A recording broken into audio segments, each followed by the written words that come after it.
పరిస్థితుల్లో నీ ఇన్ఫ్లుయెన్స్ వలన ఆ రోజు ఫ్యాక్టరీ వాళ్ళు పొలాలు కొనేటప్పుడు నేను జనాలతో మాట్లాడుతూ ఉంటే నువ్వు నా ప్లేస్లో ఉంటే ఎలా ఆలోచిస్తావో నేను అలాగే ఆలోచించాను.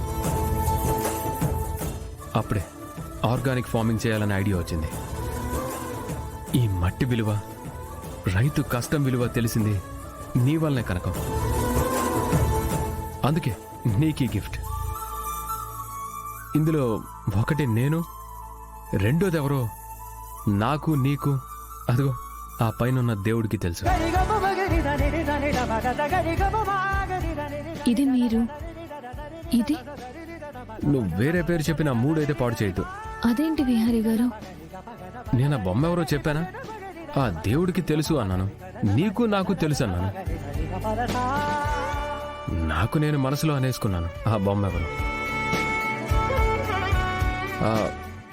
అరే కనకం, మీ అత్తగారి కోసం 200 ఎకరాలను కూడా రాసి చేయాలని చూసావు.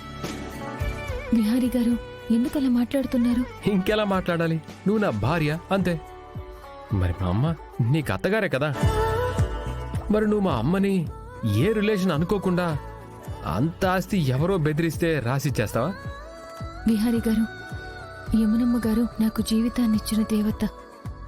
ఆమె కోసం ఆస్తి కాదు, నా ప్రాణమైనా ఇచ్చేస్తాను.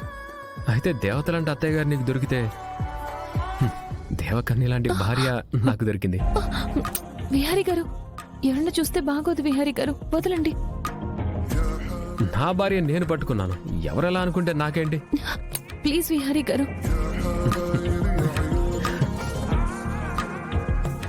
ఈ బొమ్మ నువ్వే.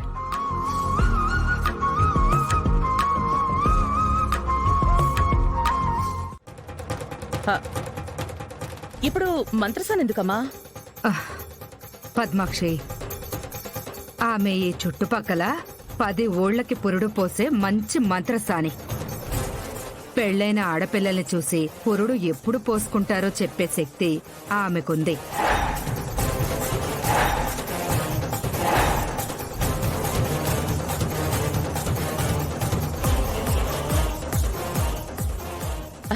ఇప్పుడు ఆ మంత్రసానికి సహస్రం చూపించటం అవసరమా అమ్మా? అసలే దానికి బాగోలేదు కదా. అది కాదే, వాళ్ళిద్దరికీ పెళ్ళై ఎన్ని రోజులైంది. మామూలుగా మన రోజుల్లో అయితే ఈ పాటికి సీమంతం కూడా జరుపుకునేవాళ్ళం. వీళ్ళకి ఏం జరగలేదు. అందుకే ఆ మంత్రసానికి చూపిస్తే ఏమైనా ఇబ్బందులుంటే మందులిస్తుంది. అవి మనం దగ్గరుండి వాడిస్తే అప్పుడు వీళ్ళకి పిల్లలు త్వరగా పుడతారు, మన ఇంటికి వారసులు కూడా వస్తారు.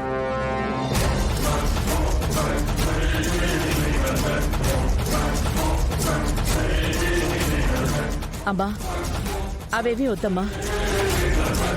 వాటిని ఎలా నమ్ముతాం? మనం ఎలాగో సిటీకి వెళ్తున్నాం కదా, అక్కడ పెద్ద పెద్ద హాస్పిటల్స్ ఉంటాయి. హాస్పిటల్లో చెక్ చేద్దాం. నువ్వు ఆగు. ఆ హాస్పిటల్స్ అవేమీ వద్దు. ఆవిడొచ్చిందంటే, సహస్రం నాడి పట్టుకుని చూసిందంటే అన్నీ చెప్పేస్తుంది.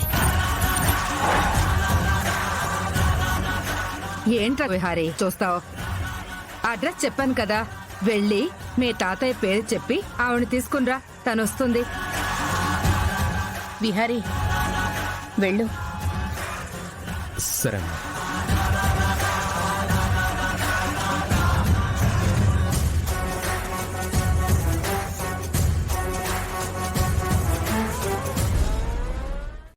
ఏమైంది వస్తా? ఎవరావిడా? అమ్మ మంత్రసానిని పిలిపించింది. విహారీకి సహస్రకి పిల్లలు ఎప్పుడు పుడతారో తెలుసుకుందామని.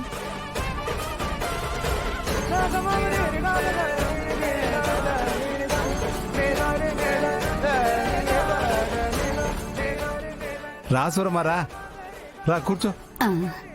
కూర్చో. నమస్కారం అయ్యా. నమస్కారం.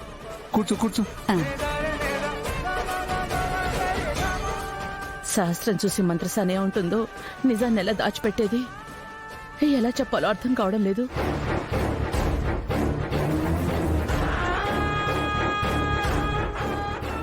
సోదమ్మా, ఈ అమ్మాయి నా మనవరాలు. నా మనవడి భార్య.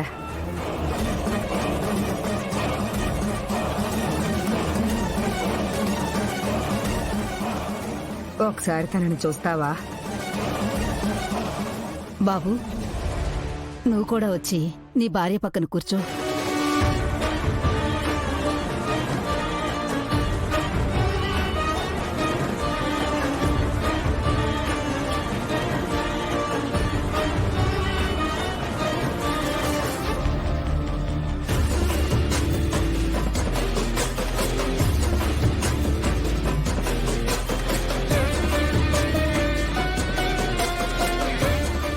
అమ్మా నీ చెయ్యివ్వు.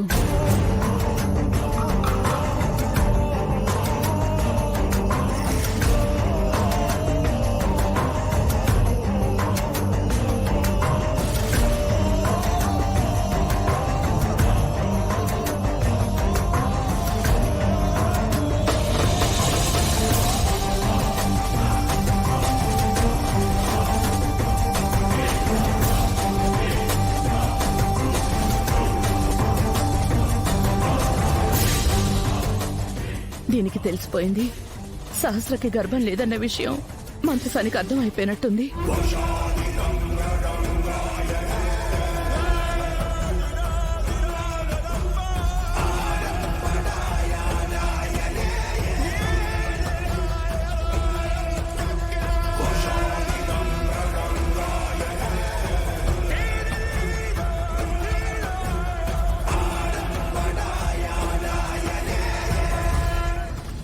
ఏంటి సూరమ్మా, ఏమైందో చెప్పు.